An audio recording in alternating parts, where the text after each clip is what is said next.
MRO కార్యాలయం ముందు వ్యవసాయ కార్మిక సంఘం ఆధ్వర్యంలో పోడు భూములకు పట్టాలు ఇవ్వాలని, అట్లనే రెవెన్యూ భూములకు పట్టాలు ఇవ్వాలని చెప్పి ధర్నా చేయడం జరిగింది.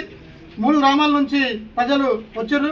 3 గ్రామాలలో పాతూరు గ్రామంలో 131 సర్వే నెంబర్లో రైతులు, ఎస్టీలు చాలామంది కబ్జాలో కాస్తులో ఉన్నారు.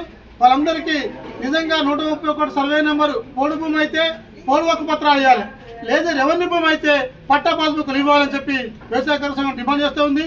ఇంకో గ్రామం రాయనపల్లి శివారులో కూడా 225/19 సర్వే నెంబర్, 225 సర్వే నెంబర్, ఈ నెంబర్ కూడా గత ప్రభుత్వాలు కూడా సర్వే చేసి ఇది రెవెన్యూ ల్యాండ్ అని చెప్పి తేల్చింది. అయినప్పటికీ రైతులకు పట్టా పాస్బుక్ ఇవ్వట్లేదు. కాబట్టి 220 సర్వే నెంబర్లో ఉన్న కాస్తులో ఉన్న రైతులకు అందరికీ పట్టా పాస్బుక్ అని చెప్పి మేము డిమాండ్ చేస్తూ ఉన్నాం. దాంతోపాటు 229 సర్వే నెంబర్ కూడా అది పాస్ట్ అని చెప్పి రైతులందరినీ భయపడతో గురి చేస్తూ వాళ్ళందరూ లేపేయాలని ప్రయత్నం చేస్తున్నారు. కాబట్టి 229 సర్వే నెంబర్ కూడా సర్వే చేసి కాస్తులో ఉన్న రైతులకు అందరికీ నిజంగానే ఫారెస్ట్ అయితే పోడు హక్కు పత్రాల ద్వారా హక్కు పత్రాలు ఇవ్వాలి, లేదు రెవెన్యూ అయితే పట్టా పాస్బుక్లు ఇవ్వాలని చెప్పి మేము డిమాండ్ చేస్తున్నాం.